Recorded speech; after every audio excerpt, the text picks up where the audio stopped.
I'm Jen Decker back with this week's edition of AEW Top 5. How cool is it we've done this 3 times in the last week? Huh. This past Wednesday was an absolute banger of a show from top to bottom, and judging from your submissions, you guys agreed. But did your top moments make the cut? Let's find out, shall we?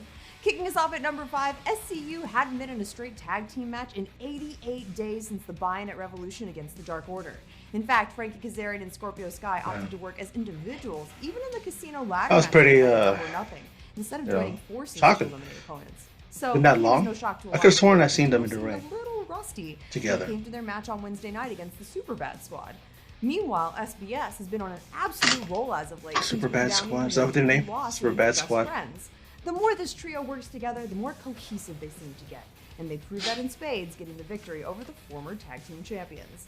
Though they entered this match unranked, they certainly left the ring, putting the tag team division on notice. Scorpio Sky, the legal man. They've got Havoc isolated. Looking to finish him off. This could Superbad be Squad. No. Look at this, Penelope Ford grabbing the boot. Again, still, I'm wondering why, again, the top 5 is so long. But then, that was actually a good ass move.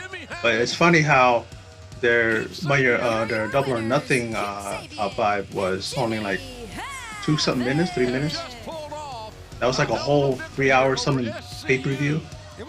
And you know, we're talking about the former world tag team champions. And now there's gonna be something against those two. Randy and Penelope. Yeah, she'd be always getting in the matches, right? But that's why you have someone like her. Point of it is distract and get your team to victory. Saturday at Double or Nothing, Brian Cage is establishing his dominance here in AEW. After he destroyed Lee Johnson in a matter of moments, Taz they didn't mess around bringing him, you know, once he brought him in, then he gave him a match, you know, on the following, what do you call it, some kind of game from the Dynamite. You know what they say. The match starts when you sign on the dotted line. Oh, the agility. Look at this. And oh my God. He went back into the Gulf of Oh Mexico. God, man. How do you take a bump like that and you know, rolling back on your neck like that? Taz got a meal ticket here if this guy pans out. Taz, the human suplex machine. I mean, is that it? Is this some kind of meal ticket thing? How bad does Taz want Brian Cage to become AEW World Champion? More money. More money. Or is it a personal relationship? Are these guys friends? I think more than anything, I think Taz believes in Brian Cage. Powerbomb into a buckle bomb. If he didn't before, he believes with that buckle bomb he just took. Cage has Lee Johnson up and drops. Oh, for crying out loud. Real close. Oh. Cage covers. Roll flaw, that's what I mean. It was all academic after that. Here's your another big fight for their kid. Taz looks good, I gotta say. Fighter Fest sometime this summer. You and this man one-on-one. Fighter Fest coming up. Hey, I'm already doing my research. I've seen Brian Cage wrestle. I wonder what their relationship is. Do you know each other in real life? You know, do they, you know, I'm already doing my research on Brian Cage. hang out? Champ. Oh, Taz is gonna talk. Hey. Great to see you, man. I'll tell you what, Mox. I respect you. I respect what you've done and how in your career, how you paid dues. You grind and grind and grind and been super successful. You're a top guy. You're the AEW World Heavyweight Champion. And at Fighter Fest, you're dealing with something different, brother. You're dealing with that. That's a machine. And come Fighter Fest, I want you to bring that fight you're known for. I want you to bring that grit you're known for. And most importantly, Mox, I want you to bring that heart. Because Big Boy is going to put his hand in your chest and tear your friggin' heart out of your But you're chest. white. Almost stumbled over his damn words. Intensity right there. That's Brian Cage, the machine. Beat him if you can. Survive if he lets you. Something that was pretty much his tagline in WWE, right? When he was there. I don't know. He probably did it in the ECW. Fighter Fest. This will be my first Fighter Fest to check out. And that AEW Heavyweight Championship sometime Cool. this summer at Fighter Fest against that man. Yes. It's only the first Dynamite after Double or Nothing, and things are already heating up between these two. Looks like it's going to be one hot summer. Coming in at the 3 spot, after winning the TNT Championship Saturday over Lance Archer, the American Nightmare Cody announced that there would be a battle royal to determine who his opponent would be in his very first title defense. Well, when all of the dust settled, the last man standing was Jungle Boy. Next week, he will take on Cody for his shot at not only the TNT Championship, but his own destiny. In this ring Saturday night, the American Nightmare became the first. Come one, come all. Some people, honestly, Congratulations. want to make comparisons to WWE. I don't know if it's had a chance of sinking Like, or not, but it was a big you moment. can't say It was a big moment here on something like that and about people comparing it to like the Open Challenge by John Cena and that stuff. It's just like, the interview. but you gotta do it. That's what you do as a champion. Tom Brady is my favorite quarterback. I don't. It's not because I'm from the New England scene, well liked in Boston. I don't think I'm welcome back in Connecticut. It's a little simpler. Tom Brady was not first picked. Lefty Definitely ran wasn't. the score up. His legacy endured, and the parallel, or at least in my head, the parallel is that in Tony Khan's mind, when Tony Khan After Drew Bledsoe without an injury, that's when Tom Brady was put in his place.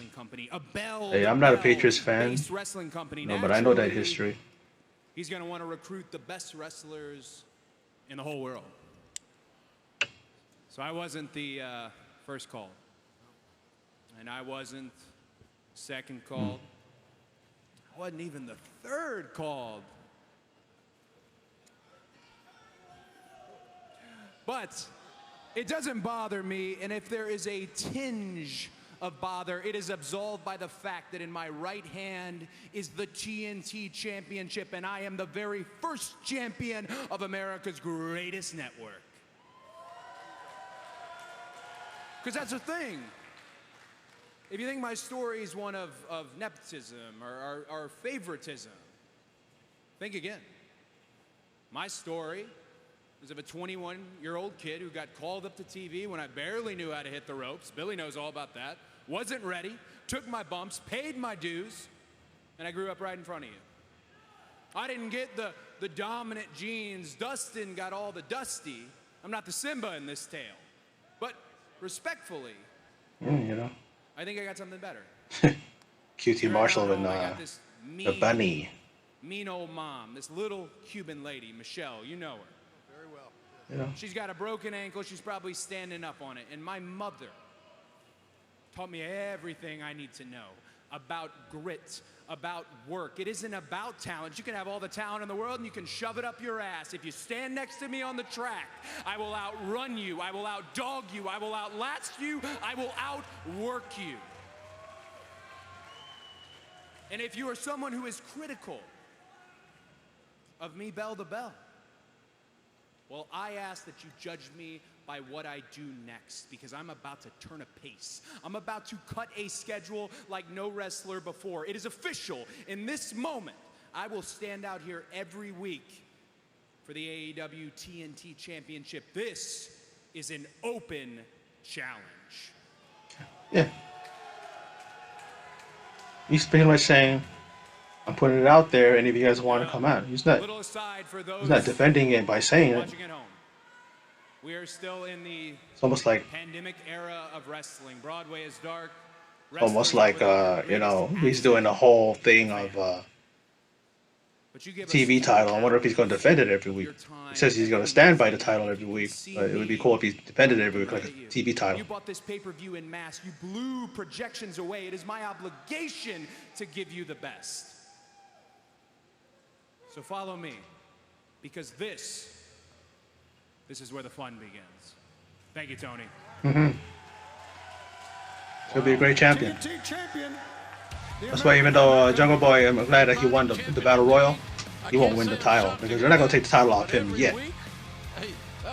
Stranger things have happened, but I don't think it'll happen. Over the past few years, there's been plenty of bad blood brewing online between the Young Bucks and Dax Harwood and Cash Wheeler of FTR. Oh my Still, God, it was a shock dude. when the two rolled up to Daly's place Yep. Wednesday night during the Bucks' impromptu brawl with the Butcher and the Blade. But just when you thought FTR was finally gonna get a piece of the Bucks themselves, they came to the Bucks' defense.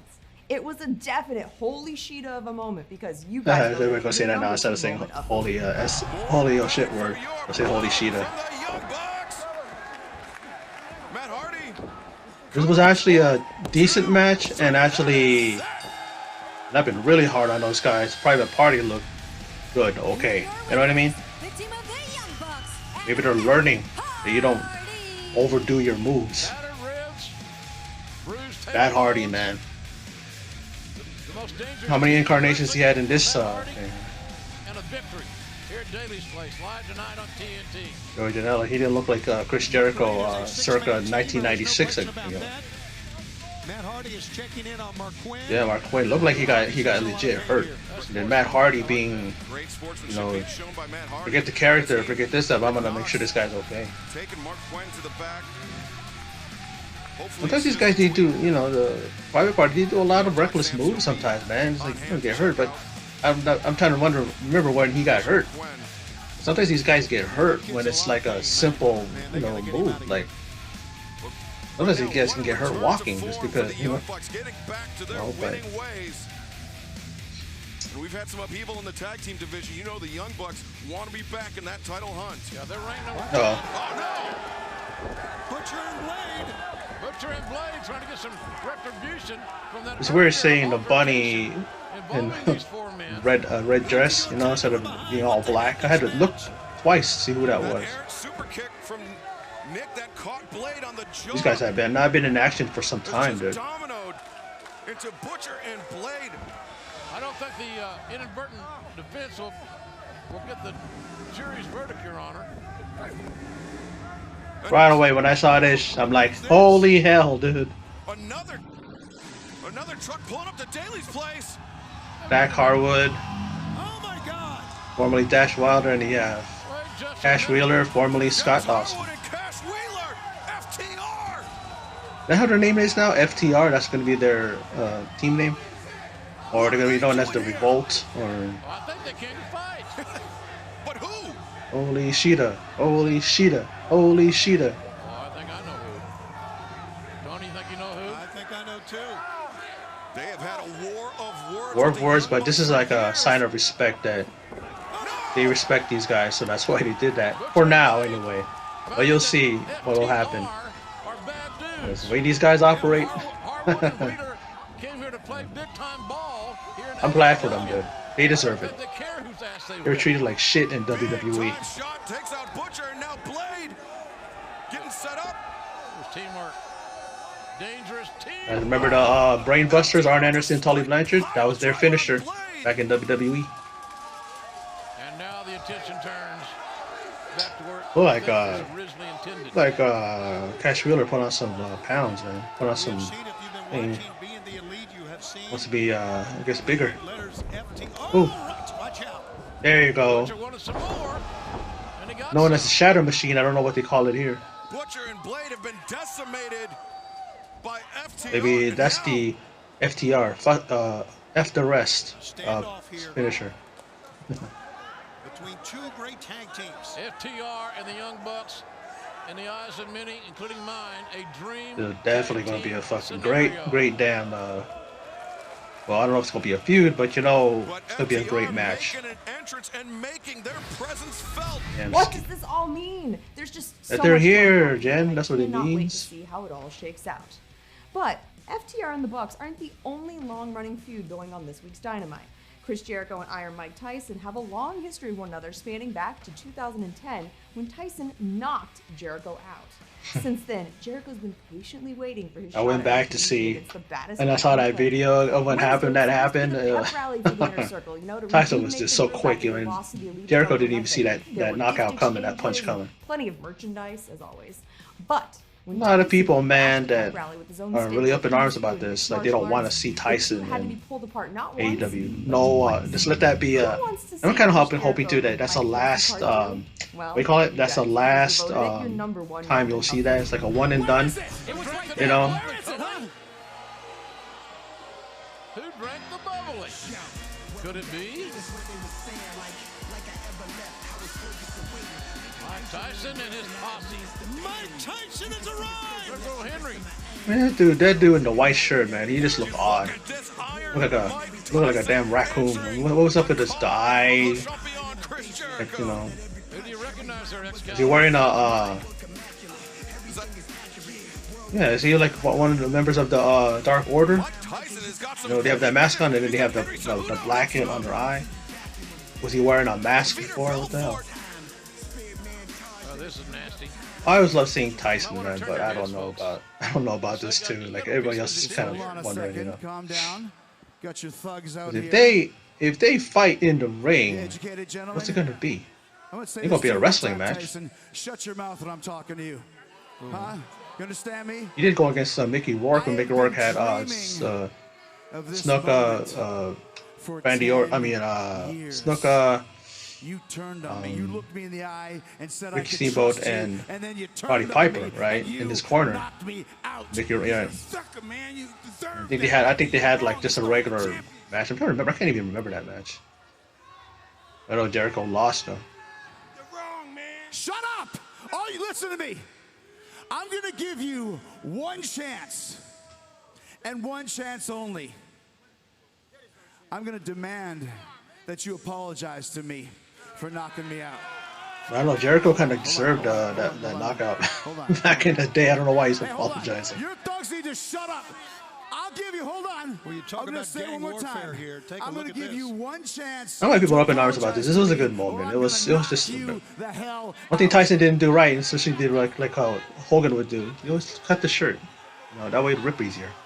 A lot of people are saying that pro wrestling tees they got good quality because you can't rip. Apologize to me right now. Okay, you look great. Apologize to me. I think Tyson right there. He looked kind of looked like. You understand me?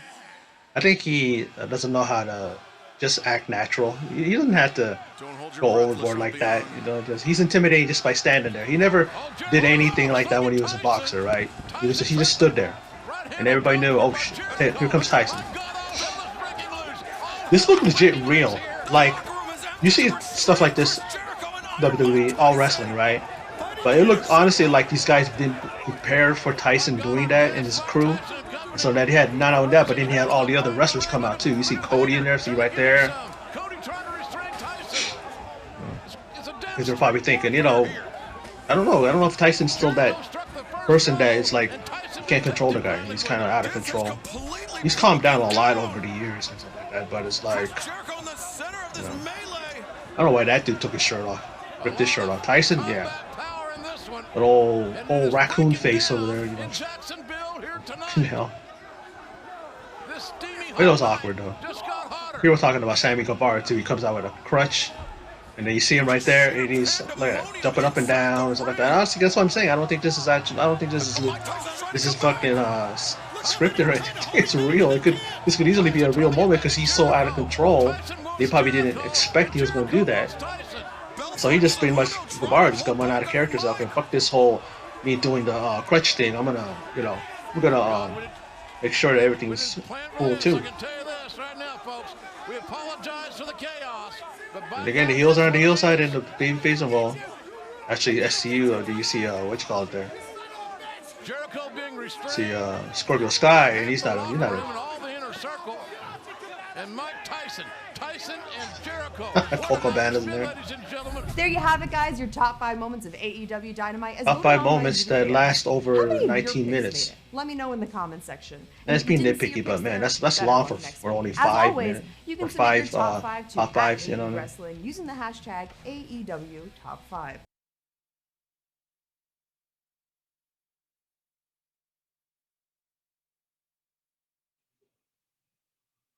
Please remember to subscribe, click like, and click the bell icon for all notifications on this channel.